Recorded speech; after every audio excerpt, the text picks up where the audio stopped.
Assalamualaikum warahmatullahi wabarakatuh. Perkenalkan, nama saya Dinda Maulidia dari Prodi Bimbingan Konseling Islam semester 1. Di sini saya akan memenuhi tugas UAS mata kuliah filsafat dari Pak Bambang Subahri MSI untuk mereview buku bab 1. Jadi, filsafat merupakan pengetahuan dan penyelidikan tentang akal budi mengenai sebab-sebab asas hukum dan sebagainya daripada segala yang ada dalam semesta. Adapun dalam kebenaran yang arti adanya kebenaran itu dan etimologi filsafat itu berkaitan dengan etimologi dan terminologi. Kalau etimologi itu cabang ilmu yang mempelajari asal-usul suatu kata dan bahasa Belanda. Etimologi yang berasal dari bahasa Yunani, yaitu etimos, artinya sebagai suatu kata, dan terminologi adalah peritilahan ilmu tentang istilah dan penggunaannya konteks tertentu. Jadi, kajian terminologi antara lain mencakup pembentukan serta kaitan istilah suatu daerah atau menceritakan suatu daerah dan sebelum kita menanggapi filsafat secara etimologi, akan lebih baik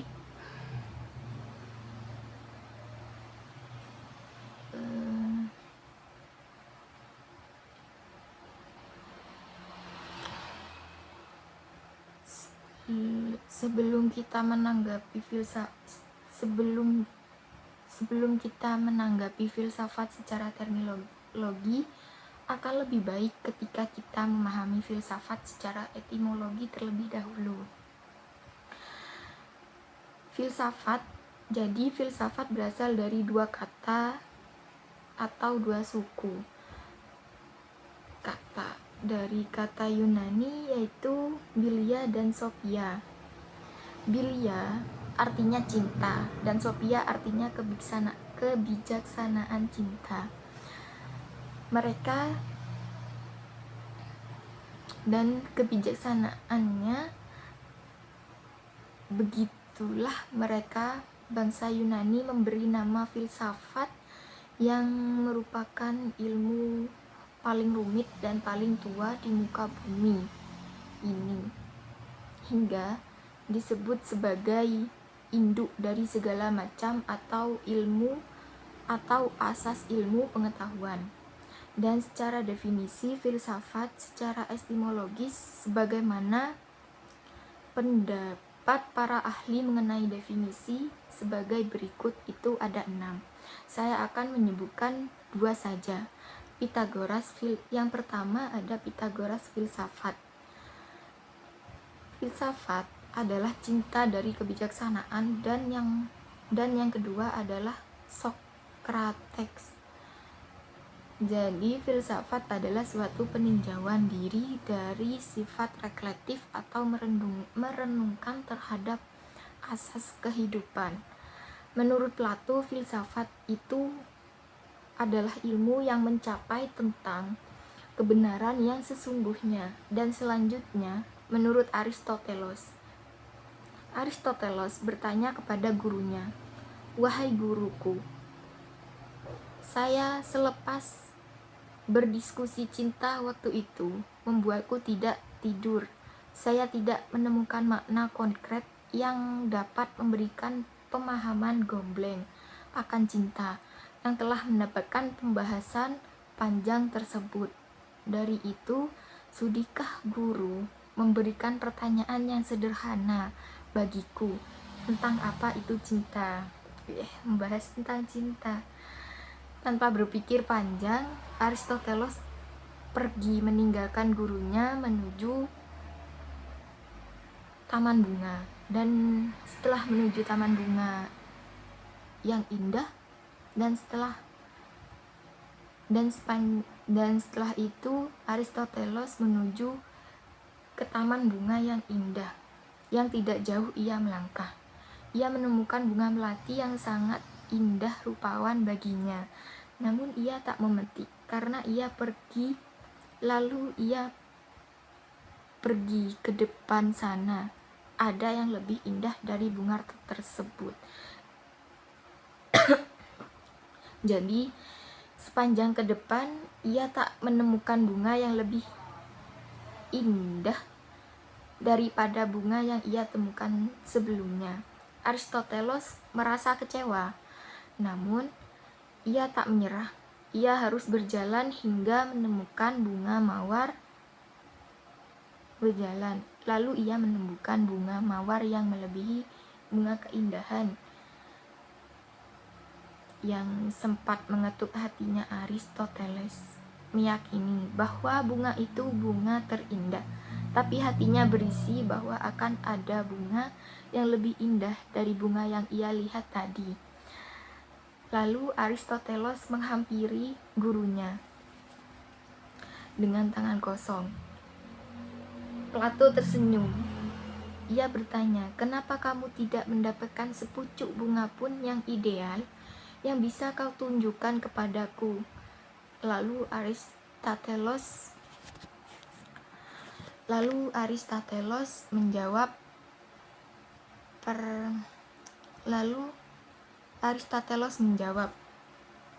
"Saya telah menemukan bunga melati yang cukup ideal bagi saya. Namun sayang melatinya. Namun saya menemukan bunga mawar. Namun saya melewatinya. Saya berpikir di depan ada bunga yang lebih indah daripada bunga melati tersebut." Dan secara singkat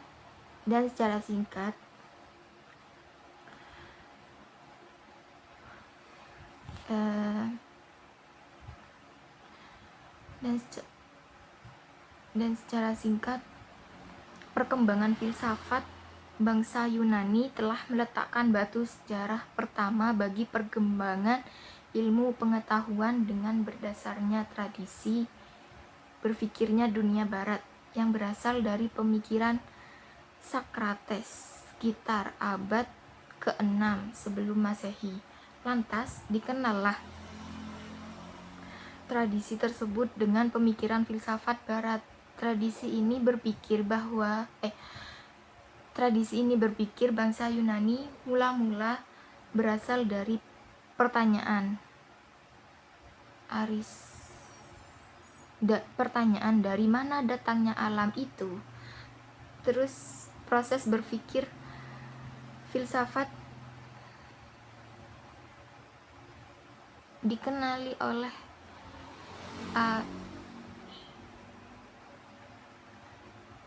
lalu proses berpikir filsafat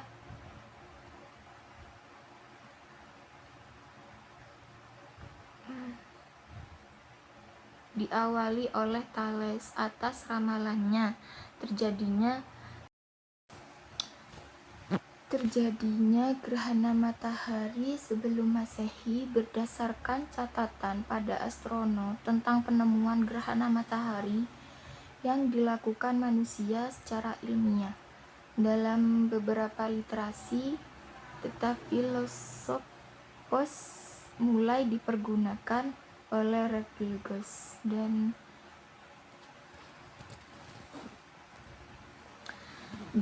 filsafat barat yang pertama mengatakan bahwa era filsafat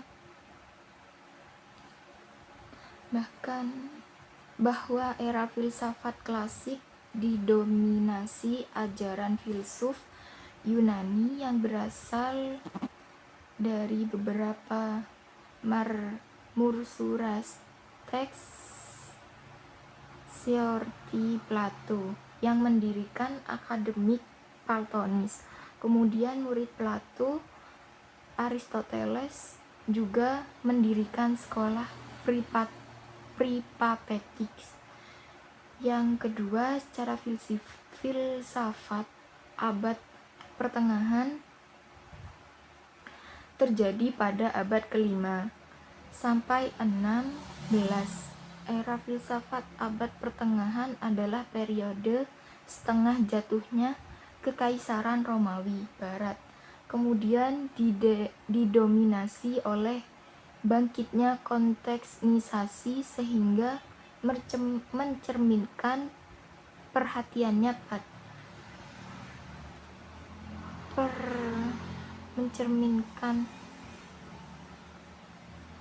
penelitiannya pada teologi. Dan yang ketiga, era filsafat modern dikenal juga periode Renaissance 1355 sampai 1650 yang lebih fokus dari peningkatan pemikiran klasik Yunani Romawi sehingga pengaruh pada nilai-nilai terkuat. Sementara pada abad 20 telah menjadi saksi perpecahan antara filsafat analitik dengan filsafat kontemporer serta teks filosofis seperti fenomenologi, eksistensialisme, positivisme, logistik, matematis, dan linguistik. Demikian pada perkembangan ilmu pengetahuan di Indonesia merupakan asal dari bangkitnya kaum santri.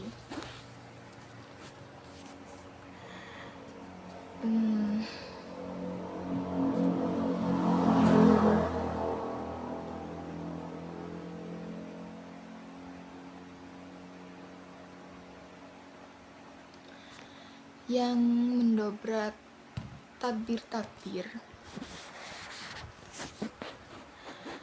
metafisik sebagai ilmu ilmiah yang belum pernah terpecah dengan mengungkapkan rahasia Al-Quran dan ilmu itulah Aristoteles. Kisah dan filsafat itu menerangkan tentang ilmu alat atau ilmu yang menerangkan tentang ilmu alat atau ilmu yang kalau filsafat sini dengan cinta, kalau filsafat di sini itu dengan cinta dan keromantisan gitu. Masa remaja dijadikan contoh utama dari penjelasan teori yang rumit dan sulit bagi mahasiswa. Setidaknya ada 2 alasan yang melatar belakangi cinta masa remaja dalam buku ini.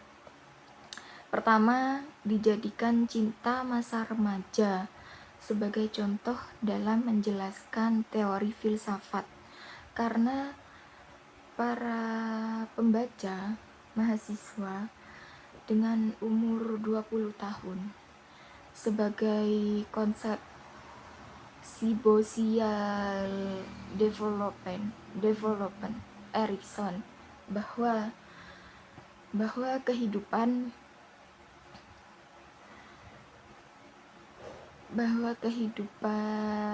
remaja itu dengan kisaran umur tersebut berorientasi dengan cinta. Yang kedua, dengan pengamatan 90% itu mahasiswa mengalami patah hati, baik cinta yang tak terbalas ataupun cinta yang terhianati. Sisa yang 10% mahasiswa ada yang sudah berkeluarga. Mungkin cukup sekian dari saya untuk tugas mereview buku bab 1 ini. Jika ada kesalahan kata, saya mohon maaf. Wabillahi taufiq wal hidayah. Wassalamualaikum warahmatullahi wabarakatuh.